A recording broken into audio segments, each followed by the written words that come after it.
«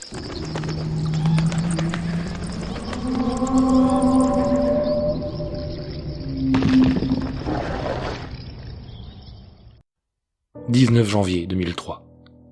Les autorités indiennes ont conduit une enquête sur plusieurs disparitions dans une ville à proximité d'une jungle épaisse.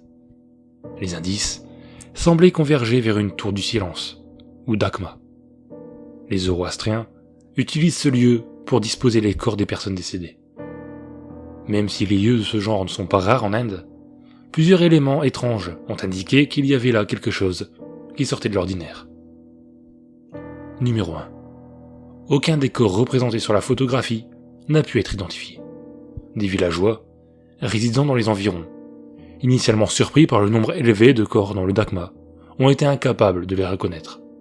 Par ailleurs, aucun d'entre eux ne correspondait aux descriptions des disparus. Numéro 2.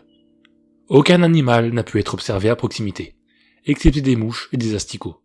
Les Zoroastriens comptent sur les oiseaux, notamment les buses, pour se nourrir des corps. Dans leur croyance, ils contribuent au retour des corps à la terre. Les autorités, cependant, ont trouvé les corps relativement intacts. Numéro 3. Il n'y a pas de compte officiel des corps. En fait, l'investigation est restée assez superficielle sur les lieux mêmes, sans doute la raison pour laquelle une seule photo en est ressortie.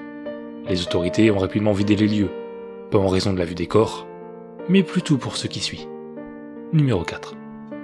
Le profond puits visible sur l'image était rempli par plusieurs mètres de sang. Beaucoup plus que tous les corps disposés autour auraient pu émettre. La puanteur était si insoutenable que la plupart des membres de l'autorité ont commencé à être pris de nausées en approchant des lieux. Numéro 5.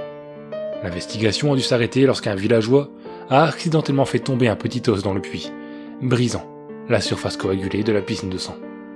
Une grosse éruption de gaz venant du sang en décomposition a alors jailli du puits, éclaboussant ceux qui regardaient dedans, ainsi que le photographe. Ceux qui ont été pris dans l'explosion ont immédiatement été transférés à l'hôpital le plus proche, où ils ont été mis en quarantaine suite à une possible infection.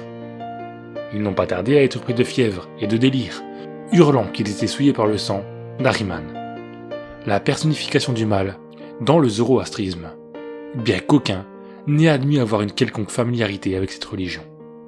Le fait est que le nombre d'entre eux n'avaient même aucune idée de ce qu'était un Dakma au moment de la découverte.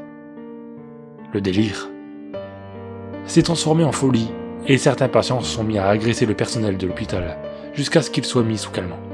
Au bout de quelques heures, la fièvre les avait tous emportés. Quand les membres des autorités y sont retournés le jour suivant, protégés par des combinaisons, le site était vide. Tous les corps avaient disparu et le puits avait été vidé. Tout ce qui est resté de cet incident est cette photographie.